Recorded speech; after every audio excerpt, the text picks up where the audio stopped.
इतना स्थिति खराब है कि देखिए, मैं एस्टेट का कैंडिडेट रहा हूँ। नाम बता दीजिए। शशिकांत शर्मा। 2012 फिलहाल क्या कर रहे हैं? अभी मैं बीएड कंप्लीट कर चुका हूँ, कंपटीशन का एग्ज़ाम दिया है। 2019 का वो था, नोटिफिकेशन था एस्टेट का। फरवरी के सेशन में एग्ज़ाम लिया गया। एग्ज़ाम के रिजल्ट के लिए अनाउंस किया जाता है कि 22 अप्रैल को आपका एग्ज़ाम होगा। 16 तारीख को बोर्ड कहती है कि आपका एग्जामिनेशन कैंसिल कर दिया जाता है। अब मैं सरकार से ये पूछना चाहता हूँ, सरकार ये भी बोलती है एग्जामिनेशन के बाद कि आपकी जो एग्जामिनेशन है एकदम निष्पक्ष भाव से हुई है। आप वीडियो भरा हुआ है यूट्यूब पे, वो कृष्णनंदन वर्मा जो हमारे शिक्षा मंत्री हैं वो बोलते हैं कि निष्पक्ष एग्जाम हुआ है, आनंद किशोर सॉरी। और फिर 22 तारीख को जब रिजल्ट आता है तो रिजल्ट से ठीक 6 दिन पहले आप बोलते हैं कि एग्जामिनेशन रद्द कर दिया गया है। किस कारण से? क्योंकि एग्जाम में धांधली हुई।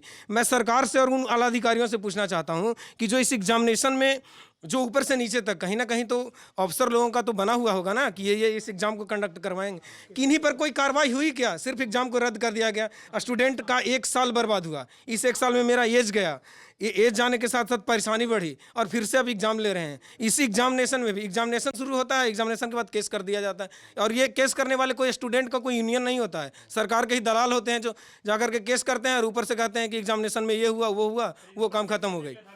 और मिला के आप एक बात सर ये है, कुल मिलाकर कहने का मतलब है कि सरकार अपने ऊपर जिम्मेवारी ही नहीं लेती है, पूरा सीधा थोप देती है कि आप स्टूडेंट की गलती है, आपने ये किया। क्या वजह है कि नीतीश कुमार पहले 5 साल रहे और उन्होंने काम ने सड़कें बनवाई, ये बनवाया, बिजली पे काम किया आधारभूत, फिर 5 साल और रहे, 5 साल 15 साल हो गए। अगर आप लोग कह रहे हैं शिक्षा के लिए कुछ नहीं किया तो आंकड़ा निकाल के दे सकता हूँ। 2012, एक मिनट, 2012, मैं 2012 के आंकड़े की बात कर रहा हूँ। अभी हाल फिलहाल में 10 या 15 दिन पहले आया था, 2 लाख लगभग 73 या 75 हज़ार बहाली पूरे ओवरऑल इंडिया में।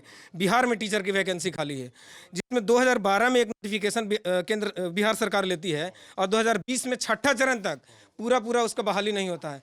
आपका जो कोरोना काल है, चुनाव 1 महीना में हो जाता है, रिजल्ट खत्म हो जाती है और इन लोगों का जो वैकेंसी है 8 साल में भी क्लियर नहीं होता। कैसी सरकार है? कहती है कि हम बहुत काम कर रहे हैं। शिक्षा मेरा मूलभूत इकाई है। अगर समाज शिक्षित हो जाता है तो पूरा देश को आज इतना करने की ज़रूरत नहीं थी। लोगों को पता नहीं है कि मेरे पास जो मुद्दा है वो सरकार ने क्या किया नहीं किया, कुछ नहीं पता है।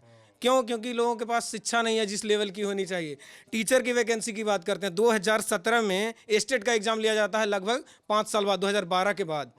उसके बाद 2017 में जो पास हो जाते हैं कैंडिडेट एस्टेट के अकॉर्डिंग, जब सीट अलॉट होता है उसके बाद काउंसलिंग होती है या जो भी होती है वो प्रोसेस होता है, उसके बाद जॉब दी जाती है।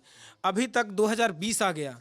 मैं नीतीश कुमार उनके शिक्षा मंत्रियों से, आला अधिकारियों से पूछना चाहता हूं कि क्या अभी तक क्या एक भी बहाली जो हुई, एक भी लोगों ने ज्वाइन किया या नहीं किया? फिर ऊपर से 2020 एस्टेट और उसी में घूमते रहिए। अब तो चुनाव आ गया।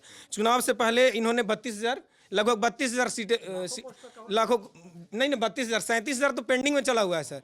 अभी मैं 94,000 शिक्षक की बहाली है बिहार में, आप लोग को भी पता होगा, 1 to 8 क्लास में मैं भी वहाँ पे अप्लाई किया हूँ।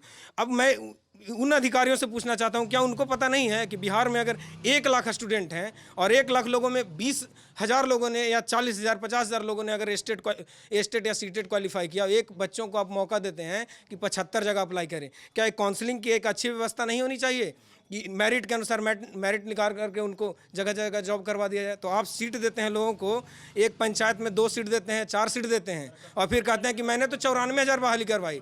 मैं एक स्टूडेंट, यहाँ पे 10 स्टूडेंट हैं, अगर मेरा 80% है, इनका भी 79% है, किसी का 81% है। अब इस लड़के ने 10 जगह अप्लाई किया, मेरिट तो 81% जिनविन है कि 81% वालों का बना, बाकी 9 स्टूडेंट तो ऐसे ही खत्म हो गए।